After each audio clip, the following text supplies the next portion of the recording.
Aceh dan Sumatera Utara. Dewan Perwakilan Rakyat menerima aspirasi baik dari masyarakat di Aceh maupun di Sumatera Utara. Saya dengan Ketua DPR, Ibu Puan Maharani, intens melakukan komunikasi dengan Presiden untuk meminta agar dinamika tidak berlarut dan akhirnya Presiden mengambil alih persoalan penyelesaian permasalahan tersebut. Dan pada hari ini telah diadakan rapat bersama dan saya sudah minta izin kepada Bu Puan untuk mewakili DPR RI dengan dihadiri oleh Menteri Sekretaris Negara, Menteri Dalam Negeri, Gubernur Sumut dan Gubernur Aceh. Dan rapat pada hari ini alhamdulillah telah selesai dan telah dicapai hasil kesepakatan bersama yang mana perincian dan hasil kesepakatan itu akan disampaikan oleh yang pertama Pak Menteri Sekretaris Negara, dilanjutkan dengan Pak Mendagri. Demikian Pak Mensesnek, silakan.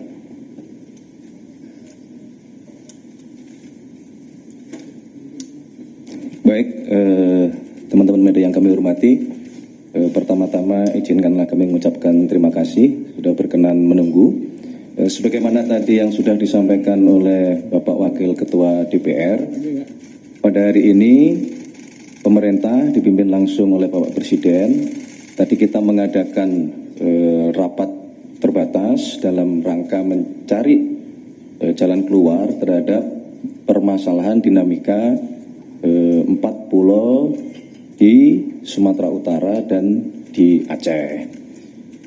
Berdasarkan laporan dari Kementerian Dalam Negeri, berdasarkan dokumen-dokumen, data-data pendukung, dan kemudian tadi Bapak Presiden telah memutuskan bahwa pemerintah berlandaskan kepada dasar-dasar dokumen yang dimiliki oleh pemerintah telah mengambil keputusan bahwa keempat pulau, yaitu Pulau Panjang, kemudian Pulau Lipan, kemudian Pulau Mangkir Gadang, dan Pulau Mangkir Ketek, secara administratif berdasarkan dokumen yang dimiliki oleh pemerintah adalah masuk ke wilayah administratif Provinsi Aceh. Untuk lebih detailnya nanti Bapak Mendagri kami minta untuk memberikan penjelasan kronologis berbasis dengan dokumen-dokumen yang dimiliki, yang ditemukan, baik dalam bentuk ada yang dari pemerintah Provinsi Aceh juga, kemudian ada yang dimiliki oleh Setnek, dokumen di Setnek, kemudian juga ada dokumen yang dimiliki oleh Kementerian Dalam Negeri. Nanti kami minta kepada Bapak Mendagri untuk memberikan penjelasan secara detail. Oleh karena itulah kami mewakili pemerintah berharap keputusan ini menjadi jalan keluar yang baik untuk kita semuanya, ya, bagi pemerintah Aceh, bagi pemerintah Provinsi Sumatera Utara. Ini menjadi solusi yang kita harapkan ini mengakhiri semua dinamika yang berkembang di masyarakat, termasuk kami juga diminta oleh Bapak Presiden untuk meluruskan isu-isu yang berkembang bahwa berkenaan dengan dinamika 4 pulau ini, ya, bahwa tidak benar jika ada satu pemerintah provinsi yang ingin dalam tanda kutip memasukkan ke 4 pulau ini ke dalam wilayah administratifnya. Jadi kami mohon kepada seluruh masyarakat Sumatera Utara maupun juga masyarakat Aceh untuk memahami bahwa proses yang terjadi dinamika yang terjadi nanti akan diberikan penjelasan oleh Bapak Mendagri supaya kita paham duduk persoalannya. Ya, jadi kami harapkan dinamika ini saudara bisa kita akhiri supaya kita kembali bersatu, ya, baik masyarakat Sumatera Utara maupun masyarakat Aceh yang kita semua tahu, ya, bahwa kedua provinsi ini berdekatan, kedua provinsi ini saling bersaudara, kedua provinsi ini kegiatan ekonomi saling menopang satu sama lain. Jadi jangan karena adanya dinamika terhadap 4 pulau ini, ya, berkembang isunya kemana-mana yang kontraproduktif. Saya kira itu yang dapat kami berikan penjelasan dari pemerintah. Untuk selebihnya kami mohon berkenan Bapak Mendagri memberikan penjelasan kronologis berkenaan dengan 4 pulau tersebut. Terima kasih, kami persilakan Bapak Mendagri. Baik, bismillahirrahmanirrahim. Assalamualaikum warahmatullahi wabarakatuh. Salam sejahtera untuk kita semua. Bapak Ibu sekalian, kami langsung saja menjelaskan mengenai masalah status 4 pulau di Kabupaten Aceh Singkil dan tadinya Kabupaten Tapal Tengah, yaitu Pulau Panjang, Pulau Lipan, Pulau Mangkir Gadang, Pulau Mangkir Ketek. Mungkin yang menjadi isu awal adalah adanya keputusan Mendagri tentang kode wilayah dan administrasi pulau-pulau.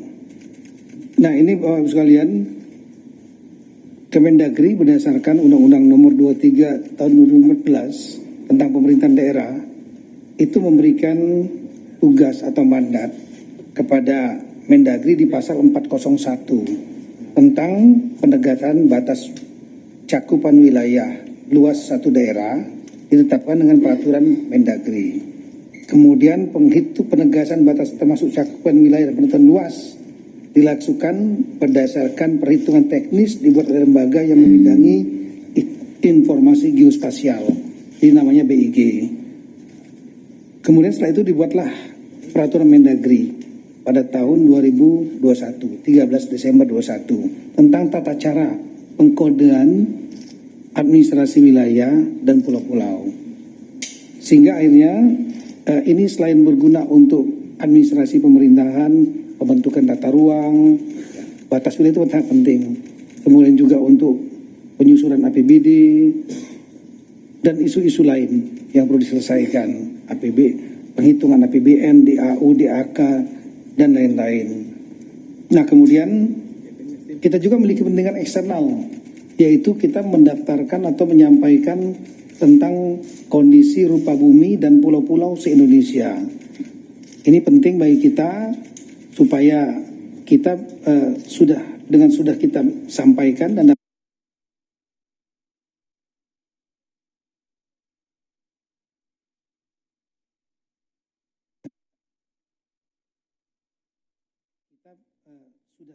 sudah kita sampaikan dan daftarkan, otomatis kita sudah melakukan klaim kepada dunia. Hingga kalau ada pihak-pihak negara lain yang melakukan klaim, kita sudah mendaftarkan duluan. Kemudian masalah pemutakhiran kode ini sangat penting di samping administrasi wilayah dan untuk eksternal. Juga kita tahu bahwa dinamika kita sebagai negara kepulauan itu dinamikanya sangat dinamis, ya. Ada nanti pulau itu tidak selalu konstan sama dari tahun ke tahun. Ada pulau-pulau yang bertambah misalnya, atau ada pulau-pulau yang tenggelam. Nah, itu perlu kita atur juga. Seperti mungkin bisa disampaikan di slide berikut. Kita punya misalnya 38 provinsi saat ini, 34 menjadi 38, itu perubahan. Kabupaten, kemudian di tahun 2022 ada 17.000 lebih. Sekarang yang tercatat di kita adalah 17.380. Nah, ini kan perlu diberikan kode dan kemudian administrasi wilayahnya sekaligus kita sampaikan kepada United Nations. Itu ada bagian khusus di UN itu, ya. Namanya United Nations Conference on Standardization of Geographical Name atau namanya UNCS GN gitu. Nah, jadi CAP ini yang halaman 5 Cap Mendagri yang tahun 2005 bulan April 25 ini sebetulnya merupakan reproduksi atau pengulangan dari tahun 22, yaitu ada 9 November dan 14 Februari. 14 Februari kemudian diperbaiki 9 November karena adanya pemekaran wilayah di Papua. Ya, seperti Papua Barat, pulaunya otomatis berubah, ada yang masuk Papua Barat, ada masuk Papua Barat Daya. Nah, itulah pentingnya untuk pengkodean dalam rangka administrasi wilayah tersebut. Nah, kita kembali kepada cap nomor, saya ulangi kembali lagi yang langsung saja yang 25 April yang dipermasalahkan di tahun 25. Itu isinya bukan hanya 4 pulau yang ada di Aceh Singkil tadi ya, 4 pulau itu. Tapi ini seluruh Indonesia yang jumlahnya 17.000 lebih. Itu sebagaimana, coba lihat capnya, cap Mendagrinya. Itu jumlahnya sampai kami ya gambar saja lah, halaman 7. Itu contohnya misalnya dari Aceh sampai dengan Papua, jumlahnya itu lebih kurang sampai dengan halaman terakhir itu jumlahnya 4.428 halaman. Jadi cap Mendagrinya 2 halaman, lampirannya 4.428 halaman. Seluruh Indonesia, 17.000 lebih pulau. Kira-kira demikian.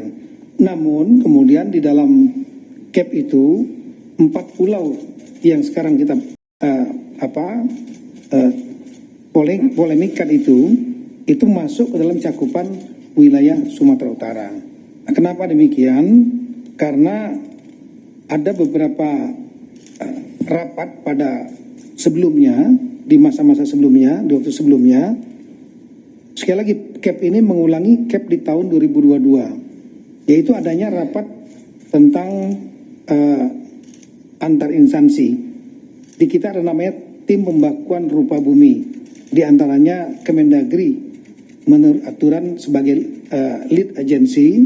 Kemudian ada di situ ada Badan Informasi Geospasial, ada LAPAN, kemudian ada BRIN ya, LIPI dulu, kemudian juga ada Kementerian KKP, Direktorat Topografi Angkatan Darat, Pusat Hidros TNI Angkatan Laut, kemudian juga ada yang dari kementerian yang lain, ditambah lagi dengan dari pemerintah daerah. Nah, itu pernah melakukan rapat pada tahun 2017 ya, udah lama sekali ya, yang intinya berdasarkan data-data masukan yang ada, sehingga akhirnya tim ini menganggap 4 wilayah ini masuk cakupan Sumatera Utara.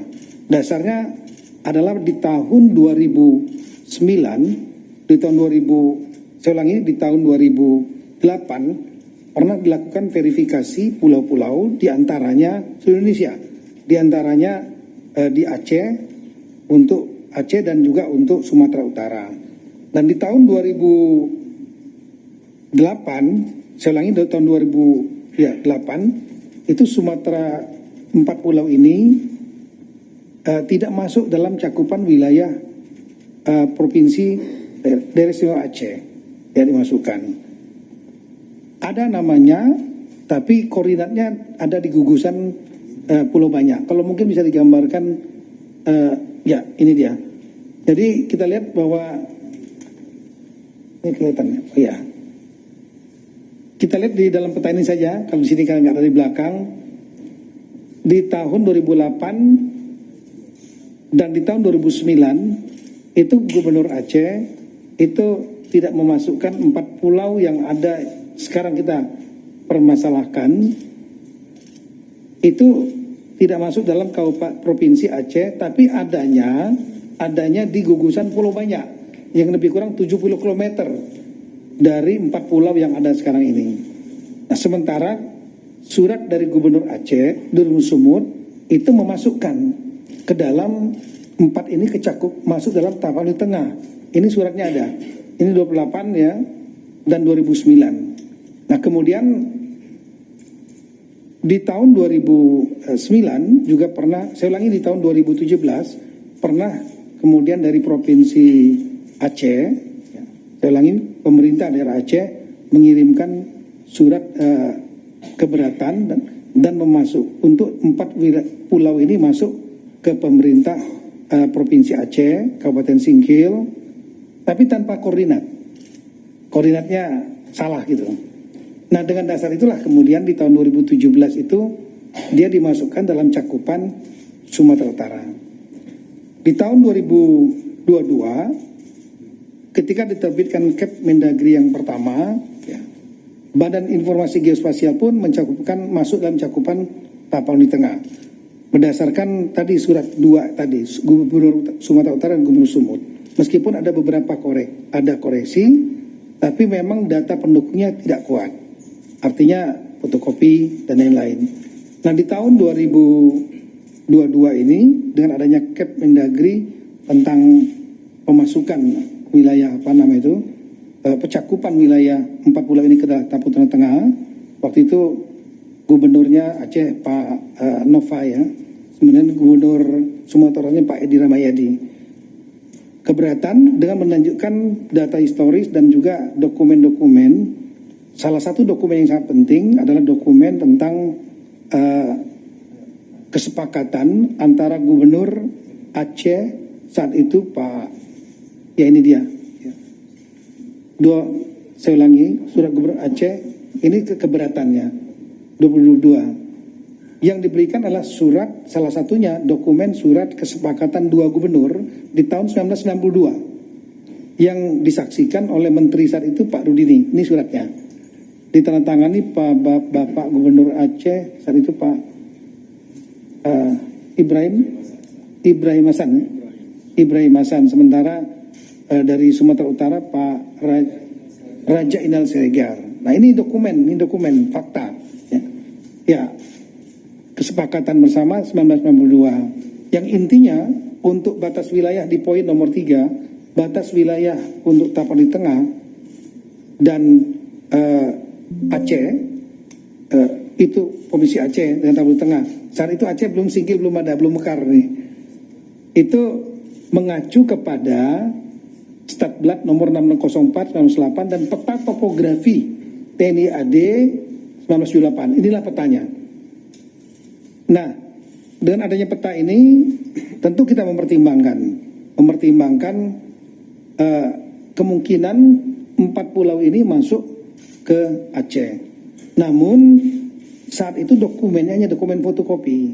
Kita tahu dalam sistem pembuktian dokumen fotokopi mudah sekali nanti kalau seandainya ada masalah hukum untuk dipatahkan. Oleh karena itu kesepakatan di tahun 2022 setelah adanya data baru ini, semua pihak, Sumut, Aceh, Kemendagri dan juga dari pemerintah pusat yang lain yang termasuk dalam tim pembahasan muka bumi sama-sama mencari dokumen ini karena dokumen ini bagi kita kritikal, penting. Itu berupa kesepakatan 2 gubernur yang disaksikan pemerintah pusat yang diwakili oleh Menteri Dalam Negeri Bapak Rudini. Tapi sampai dengan tahun 2004 sampai dengan bulan April 2025 surat aslinya itu tidak ketemu. Nah, sehingga dengan demikian kita berusaha terus mencari. Oleh karena itu pada bulan April 2025 cakupannya masih tetap dalam cakupan Sumatera Utara. Sambil kita mencari. Dan alhamdulillah saya memerintahkan jajaran Kemendagri sedapat mungkin mencari surat itu karena logika kita kalau ditandatangani oleh 2 dan disaksikan oleh 1 harusnya 3-3-nya ada pertinggalnya arsip. Kita berpikir tahun 92 ini 33 tahun yang lalu Sumatera Utara tidak menemukan, Sumatera Aceh juga tidak menemukan aslinya, kami juga tidak menemukan aslinya. Namun setelah saya perintahkan untuk bongkar apapun juga dokumen yang berkaitan dengan status 4 pulau ini agar dicari. Alhamdulillah kemarin dipimpin langsung oleh Pak Sekjen ya, Pak Tomsi, didampingi Pak Dirjen Abil, Pak Safrizal. Itu kita punya pusat arsip di Pondok Kelapa, Jakarta Timur, itu ada 3 gedung. Dibongkar dokumen asli yang kesepakatan 2 gubernur tersebut yang disaksikan Pak Rudi ini nggak ketemu. Tapi yang ketemu adalah keputusan kalau bisa ditampilkan.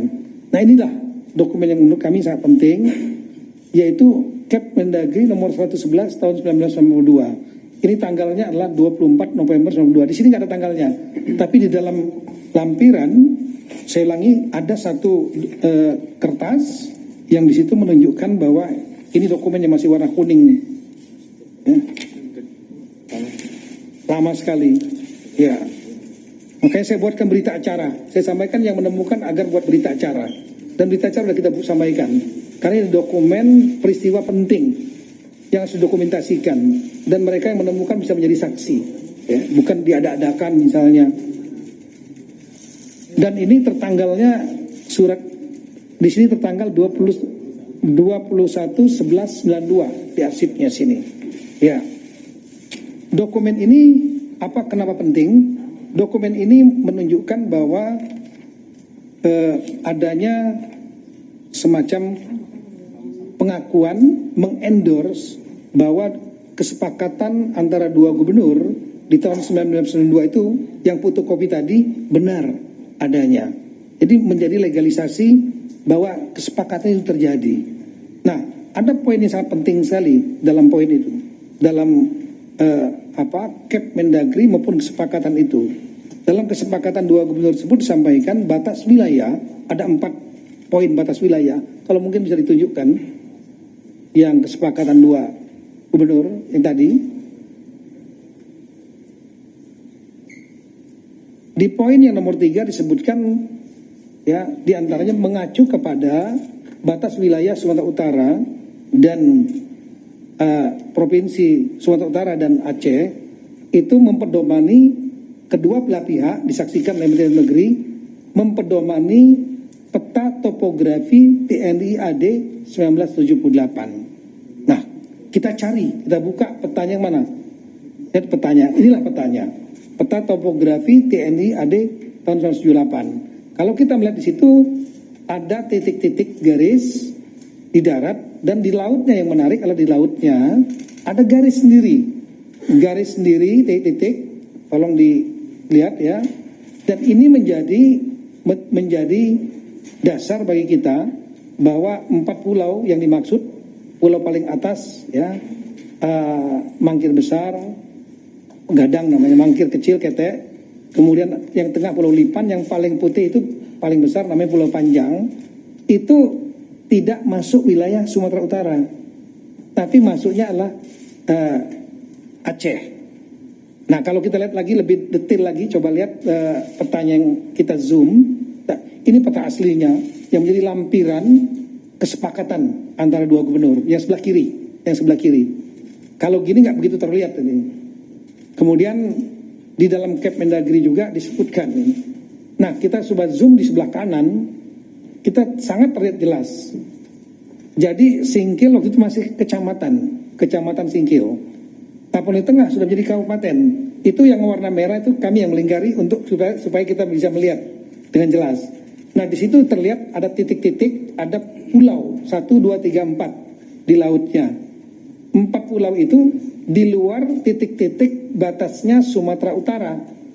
Artinya saat itu kesepakatan 4 pulau ini adalah masuk di wilayahnya Kabupaten Aceh Singkil. Belum Kabupaten Aceh Singkil, masuk provinsi saya ulangi, pemerintah Aceh yang sekarang. Nah, kira-kira itulah. Dengan dasar ini maka kami mengajukan 4 saran. Yang pertama, sebaiknya untuk Gubernur Aceh dan Sumatera mendasarkan data-data yang ada, lebih baik disarankan melakukan kesepakatan kembali khusus 4 pulau ini, supaya tidak menjadi polemik dan menjadi kejelasan di masa mendatang. Kemudian ketika beliau berdua sudah bersepakat sebagai kepala pemerintahan dua daerah ini, maka Mendagri akan melakukan revisi Kep Mendagri nomor 300 dan seterusnya. Kami masukkan 4 pulau itu ke dalam cakupan Kabupaten Aceh Singkil, Aceh. Yang ketiga, kami menyarankan nanti BIG agar melakukan revisi Gaseter Republik Indonesia. Gaseter itu yang berisi tentang pulau-pulau, di mana cakupan 4 pulau ini masuk ke dalam administrasi Kabupaten Aceh Singkil, Aceh. Yang terakhir nanti BIG, Badan Informasi Geososial dan Kemendagri menyampaikan perubahan ini kepada United Nations Conference on Standardization of Geographical Name atau UNCSGN, sehingga dengan demikian menjadi posisi yang sudah legal dan kuat bahwa 4 pulau ini secara hukum dengan dokumen-dokumen yang ada, ditambah dengan juga memang ada tambahan-tambahan historis, ada keberadaan jejak-jejak dari keluarga Aceh Singgil, lain-lain sana, itu menjadi petunjuk dan pendukung. Tapi yang paling utama adalah dokumen ini. Itulah kira-kira apa yang kami sampaikan, dan alhamdulillah tadi Bapak Presiden juga sudah memberikan arahan melalui Zoom meeting beliau, dan kemudian disaksikan oleh Bapak Presiden, Bapak Gubernur Aceh dan Bapak Gubernur Sumatera Utara juga sudah menandatangani kesepakatan tersebut. Kalau boleh bisa ditampilkan, disaksikan oleh Menseknek dan Mensekap.